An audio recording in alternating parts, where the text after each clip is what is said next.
CCTV ফুটেজটা আপনারা দেখছেন, ওখানে টাকার ব্যাগ নিতে কালো টি শার্ট পরা যে ছেলেটা ছিল সেটা ছিলাম আমি। ওয়েস্টিনের নিচে সাদা সিএফ মোটো বাইকে হেলমেট লাগানো অবস্থায় আমার সাথে কথা বলতেছিলেন একজন উপদেষ্টা। সেই উপদেষ্টা ছিলেন আসিফ মাহমুদ সজীব ভুইয়া।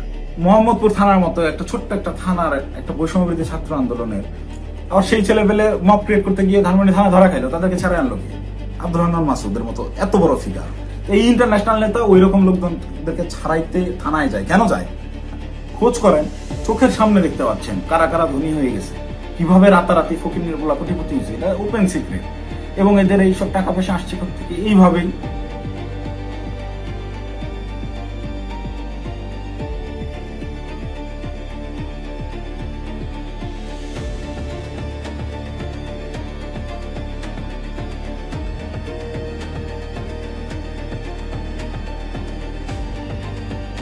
আসসালামু আলাইকুম, আমি জানে আলম অপু। সম্প্রতি গুলশানে বরিশালের এই যে নারী এমপির বাসায় চাঁদাবাজির যে ঘটনার ভিডিও ফুটেজ ভাইরাল হয়েছে, যে সিসিটিভি ফুটেজটা আপনারা দেখছেন, ওখানে টাকার ব্যাগ নিতে কালো টি শার্ট পরা যে ছেলেটা ছিল সেটা ছিলাম আমি। আপনারা এই একটি সিসিটিভি ফুটেজের মাধ্যমেই দেখেছেন যে বৈষম্যবিরোধী ছাত্র আন্দোলনের সমন্বয়করা চাঁদাবাজিতে জড়িত। আপনাদের যে সমন্বয়করা গত বছর আন্দোলনে আপনাদের কাছে মহানায়ক ছিল, তারা হয়ে গেল চাঁদাবাজ।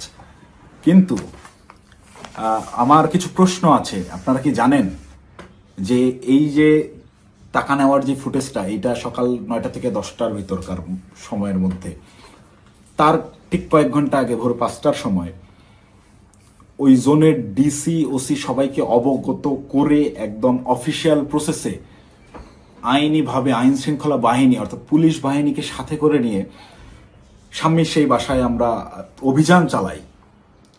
আপনারা কি জানেন সেই অভিযানে যাওয়ার আগে গুলশানেরই কোনো একটা জায়গায় আমার সাথে উপদেষ্টা আসিফ মাহমুদের কথা হয়?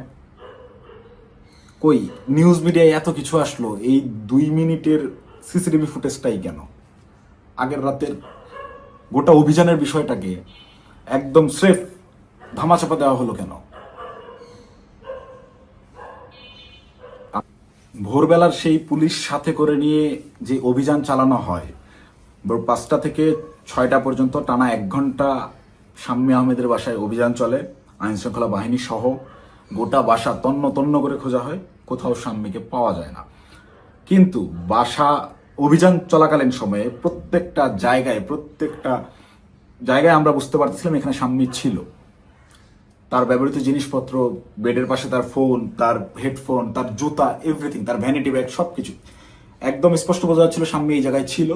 সামহাও এক ইনফরমেশন লিক হয়ে গেছে, সে চলে গেছে। তো যেই 2.5 মিনিটের সিসিটিভি ফুটেজ ভাইরাল করে আমাদেরকে রাতারাতি হিরো থেকে একদম ভিলেন বানানো হলো, যারা এই কাজটা করলো তাদের কাছে আমার অনুরোধ থাকবে এবং চ্যালেঞ্জ করব আমি, যদি সৎ সাহস থাকে আগের রাতের সিসিটিভি ফুটেজটা আপনারা ফাঁস করেন, দেখি কে ফোন করছে, কার কলে, কিভাবে শাম্মী বাসা থেকে বেরোইছে, এবং আইন শৃঙ্খলা বাহিনীর সাথে আমরা যে অভিযানে গেলাম সেখানে আমাদের ভিতর কি কি কথা হয়েছে, আমরা চাঁদাবাজ কিভাবে হলাম।